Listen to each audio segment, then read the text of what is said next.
¿cómo están? Buenos días. Bien, muy bien, muy bien. Contentos de poder charlar nuevamente con vos y nada, que nos regales unos minutitos para que la gente nos escuche y pueda disfrutar un poco, no solo de el turismo, sino también del turismo inclusivo. Así que bienvenida. Bueno, gracias, chicos. Muy bienvenida, Sole. ¿En qué lugar del mundo te encontramos hoy? Ahora estoy en Bélgica, en Bruselas, Mirá vos, Bien, qué bien. lindo. ¿Y cómo se...? disfrutando de los últimos días de calor y de verano por acá. Eso te iba a preguntar, ¿cómo se vive, cómo se vibra actualmente ahí en el destino? ¿Qué nos puede decir? Seguro hace poco has llegado, pero ¿qué has percibido en esta llegada?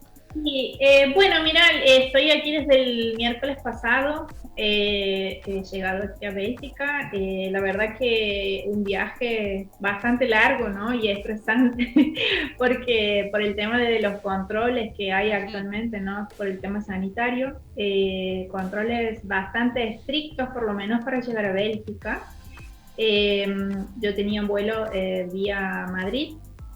Así que bueno, a pesar de tener el PCR de Argentina negativo y demás, al llegar al aeropuerto me hicieron de nuevo otro testeo porque Argentina sigue en la lista roja, digamos, todavía.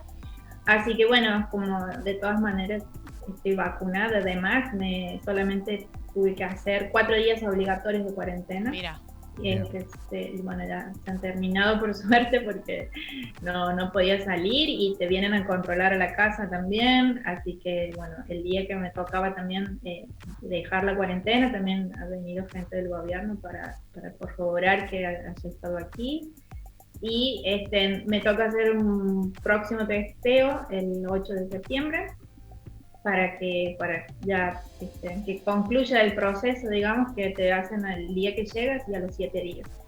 Así que, pero bueno, después de eso, bien, que desde el sábado ya he podido salir, así que disfrutando un poco de los días de sol, ¿no? La verdad que está muy buena la temperatura, muy poco común que haya tanto sol y haga tanto calor, ¿no? Así que ayer y bueno, estos días pasados, la temperatura era de 26, 27 grados, que para este lugar es bastante alta.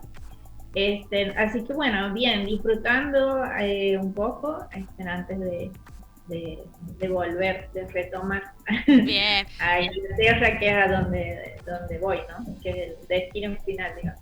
Bien, perfecto. Siempre es interesante saber de boca de quiénes están ahí, Claro. qué es lo que está pasando en cada destino, por eso queríamos preguntarte un poco, pero lo que hoy nos trae a dialogar es el turismo deportivo accesible y qué es lo que ha sucedido en los Juegos Paralímpicos, ¿no? Y para empezar, yo lo que te quiero preguntar, Sole, es ¿qué significa para un destino recibir a los Juegos Paralímpicos? De por sí, todos los destinos es muy interesante recibir este tipo de eventos, ¿no? Porque primero que nos ayudan mucho a la promoción del lugar, nos tienen en cuenta como un destino saludable, de inclusión, y la verdad que hay que estar bien preparados, muy preparados, tanto en las áreas donde se van a desarrollar este tipo de eventos en cuanto a lo deportivo, como también la infraestructura, ¿no? En cuanto a los servicios que vamos a ofrecer. Bueno, Japón obviamente que es uno donde se han hecho los últimos juegos, que la verdad que Argentina ha estado, o sea, las presentaciones han sido muy buenas de los participantes argentinos, que tenemos 9 medallas, 5 de plata y 4 de bronce. La verdad que a nosotros, los que trabajamos en turismo, personalmente yo hablo también de una experiencia que me ha tocado vivir en el Mundial de Fútbol de Rusia. Se necesita tener personal capacitado, es muy importante esto, y que al momento de que ya sea la empresa o el hotel o la empresa que provee los servicios, esté preparada desde un primer momento, porque nosotros, por ejemplo, cuando hemos tenido cursos de capacitaciones sobre cómo poder atender a la gente, qué tipo de servicios brindar y demás, pasaba que, por ejemplo, había hoteles que ya estaban construidos, ¿no? Y que querían ser parte de querían ofrecer servicios y querían tener ese tipo de pasajeros, y por ejemplo ponían todo lo que era lo braille, pero muy alto, entonces la gente obviamente que no llegaba a leer o no llegaba a encontrar a dónde, poder saber a dónde están o a dónde se tenían que dirigir. Así que bueno, uno encuentra este tipo de cosas que bueno, nos hacen recapacitar de que realmente hay que estar preparado y hay que hacer una planificación desde antes, o si nosotros queremos ofrecer ese tipo de servicios, se necesita personal capacitado para que pueda adaptar, ¿no? En todos los sentidos. Y también por el tema de los traslados, la gente que necesita comunicarse, siempre está bueno tener algún guía o simplemente un guía y una persona que pueda, por ejemplo, sepa lenguajes con las manos y demás para poder ofrecer el servicio como corresponde, ¿no? Porque esta gente, la verdad es que tiene que tener los mismos servicios que tiene que tener cualquier persona. Entonces, nosotros vemos un poco más, que ahora están un poco más preparados la gente que ofrece este tipo de servicios, y también, obviamente, los hoteles y las infraestructuras en general. Sole, desde mi perspectiva, digamos, lo que pude ver es que comparados con otros Juegos Paralímpicos, o quizás vamos a los últimos Juegos Paralímpicos, estos de Tokio, en esta reactivación incluso de época de pandemia, han estado más preparados. Me parece que se ha trabajado más, se ha trabajado mejor, nos hemos encontrado lo que uno ve en las transmisiones cuando podemos sentarnos a apreciar algún que otro deporte. Nos cuentan de que hay una preparación verdaderamente importante y que estos Juegos Paralímpicos van a ser como un puntapié inicial para lo que viene, ¿no? Se ha hecho un gran trabajo. Vos, que estás más empapada del tema, ¿también lo ves así? Sí, exactamente. Y de todas formas, todo el tema de la inclusión, que era lo que habíamos hablado también en el programa anterior, se viene trabajando muy fuerte. Nosotros, por ejemplo, estamos en contacto con colegas de México, que es una asociación que se encargan de dar el asesoramiento y se encargan de todo el tema de la inclusión deportiva. Por ejemplo, siempre tocábamos el tema cuando, no sé, una persona con discapacidad va a realizar un viaje y están en un grupo, por ejemplo. Nos ha pasado con uno de los chicos que ha participado, nos ha pasado, a mi colega de México le ha pasado que uno de los chicos estaba dentro de, como sería clientes en unas vacaciones donde se estaban ofreciendo unos tours que era un kayak. Entonces, ella nos comentaba que en el momento que la persona que viene a ofrecer la excursión, como que no como lo ignora, pero como no lo considera a esta persona que estaba en silla de ruedas como para ofrecerle el servicio. Entonces, esta persona le pregunta por qué no le ofrece a él, porque si él estaba ahí queriendo participar del kayak, era porque estaba preparado y podía. Y bueno, y es uno de los participantes, ¿no? De que tranquilamente y sin ningún problema él podía realizar la actividad. Claro. Entonces, por ese motivo, nosotros creemos que debemos estar un poco más preparados, porque hoy en día hay gente que es totalmente independiente y que puede realizar muchos tipos de actividades. No sé si ustedes han visto, por ejemplo, la historia de una de las nadadoras de Estados Unidos que va con su perro guía a las prácticas y demás. Entonces, ella es una persona, por ejemplo, que es totalmente independiente y que tiene su perro guía para poder hacer las actividades sin ningún inconveniente. Claro. Entonces, creo que va también por una cuestión cultural, porque nosotros hay que tener en cuenta que esto de la inclusión se está trabajando muy fuerte, que incluso ahora hay organismos, hay áreas específicas que se encargan de esto, y que ahora está muy desarrollado, que unos años atrás esto no pasaba tanto, a pesar de que existían muchas actividades, no se veía como tanta preparación como hay ahora.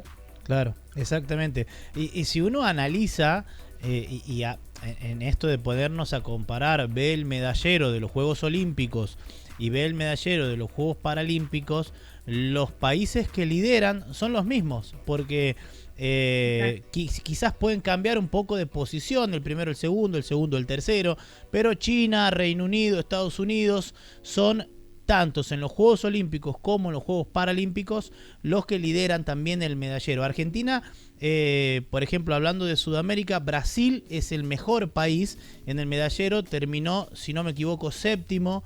Argentina está en el puesto número 63, pero es un dato no menor esto de que cómo se viene trabajando en estos países potencia desde lo deportivo, que los medalleros no varían, tanto en los Juegos Olímpicos como los Paralímpicos son los mismos países los que lideran siempre. Exacto.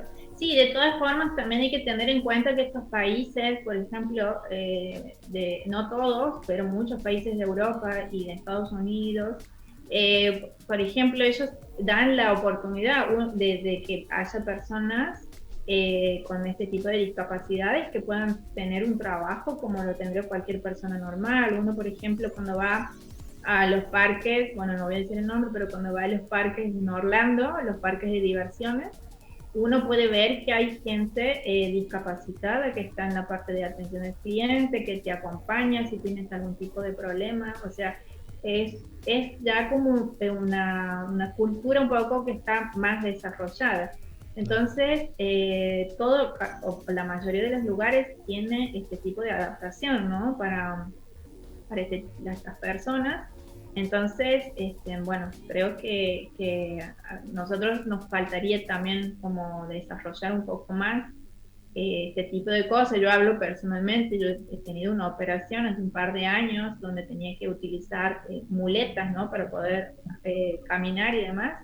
Y ahí en ese momento que yo siempre cuento la experiencia, que uno por ahí no toma importancia el tema de la accesibilidad, porque por ahí que quería cruzar la calle y el auto estaba estacionado en donde estaba la rampa para poder caminar, o había, no sé, algunos edificios que no estaban preparados para poder ingresar, o me pasaba por ahí cuando tenía que ir a clases, tenía escaleras, entonces no podía subir todos los pisos con una muleta. Entonces ahí es cuando realmente yo digo que, o sea, tenemos que ser un poco más empáticos y tenemos que estar más preparados, porque lo mío era algo temporal, pero tenemos que considerar también que hay gente que tiene este tipo de discapacidades que las va a tener de por vida. Claro. De Tokio, dos datitos cortitos para cerrar el tema Juegos Paralímpicos. Tokio fue la primera ciudad en la historia de los Juegos Paralímpicos en recibirla en dos oportunidades. La primera fue en 1964 y esta, así que Tokio entra en la historia de los Juegos Paralímpicos. 4.400 atletas, 162 comités paralímpicos nacionales en 539 competencias que han cerrado estos 22 deportes en estos Juegos Paralímpicos que tiene a China como el país con más medallas, ¿no? Sole, quiero hacerte una última pregunta antes de despedirnos. En la última salida habíamos estado hablando sobre destinos y hoteles perfectamente preparados para recibir deportistas, ¿no? Que tienen esos servicios para los deportistas que precisan entrenar, que precisan mantener, ¿no? Su labor, o bueno, o perfectamente preparados para recibir eventos. En el caso de también, ¿no? De turismo deportivo, pero ya inclusivo o accesible. ¿Cómo vienen las novedades en esa materia y cuáles son quizás los destinos más preparados o las últimas novedades? Y por lo general los destinos más preparados para este tipo de deportistas, digamos, sí. Bueno, España, que es uno de los líderes, digamos, en el tema del desarrollo del turismo deportivo, Estados Unidos, lo que sería el Reino Unido, Inglaterra también están muy preparados. Y bueno, nosotros en lo que sería Latinoamérica o Sudamérica se está comenzando a trabajar, no podemos encontrar, por ejemplo, cuando se quiere llevar a cabo algún tipo de eventos, siempre es importante preguntar de antemano y preguntar más o menos cuántas personas tienen que estén capacitadas para atenderlos, cuántas habitaciones disponibles tiene el lugar, porque obviamente que todo lleva como una, no construcción diferente, pero sí adaptada, que es, por ejemplo, las habitaciones o los baños que tienen que tener un espacio determinado. Entonces, hay hoteles que sí cumplen o hay lugares que sí cumplen, pero tienen muy pocas habitaciones destinadas. Entonces, se está trabajando porque, por ejemplo, estén todo este tipo de habitaciones adaptadas en los primeros pisos o en las plantas bajas, para que las personas no tengan problemas de trasladarse y demás. Pero sí, los destinos que están más preparados con todo el tipo de infraestructura y demás es en Europa, bueno, de España, como te decía, Estados Unidos, Reino Unido y bueno, y Japón obviamente, que era como comentaban, que ellos vienen preparados ya hace bastante tiempo.